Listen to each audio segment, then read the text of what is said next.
Welcome back to Everyday. Happy Valentine's Day. And of course, since this is a day of romance, well, you know what that means, don't you?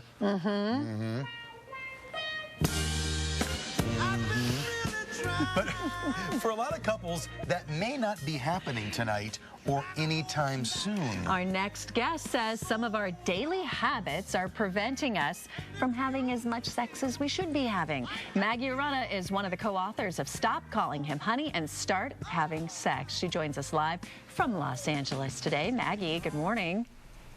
Good morning.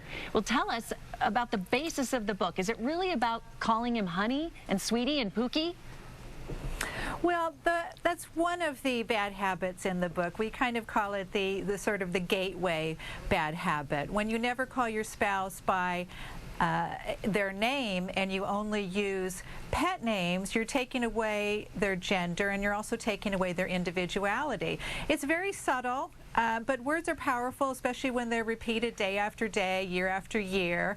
And when you think about it, if your spouse's name is, say, Steve, if you say, "Hi, Steve, I've missed you. I'm so glad that you're here." Or if you say, "Hi, Pookie, I missed you. I'm so glad that you came home." It's a little more adult and a little more sexual if you use your spouse's name. Sure, that surprises me. So don't use pet names, use their real name. And how about this? You mentioned in the book a lot about we treat our lovers and our spouses too much like a best friend. And you basically become more like roommates, yes?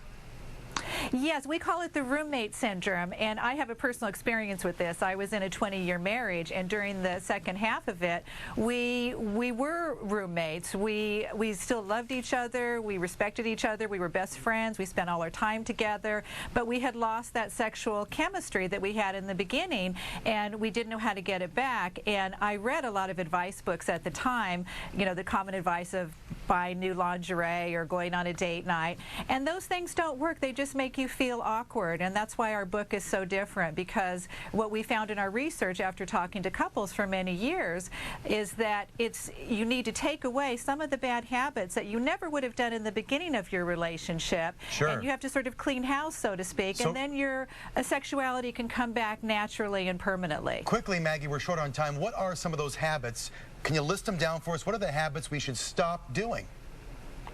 Well, we have a chapter called Close the Bathroom Door, and if you are doing personal grooming habits in front of your spouse, think about it. Did you do that? Did you leave the bathroom door open in the first 6 months of your relationship? If the answer is no, why are you doing it? Why are you doing it now? And talking about names, don't call your spouse mommy or daddy just because you're parents. Again, that's not relating to each other in a sexual way. Another bad habit is a lot of couples never spend the time to actually just look at each other for a few seconds a day. So get rid of the iPhone and the computer and all the gadgets in the bedroom and just spend a little time just reconnecting. Good advice, Maggie. It's so important. It doesn't take much to get out of the roommate syndrome, but you just have to get... Yep. Sorry. Right. Yeah.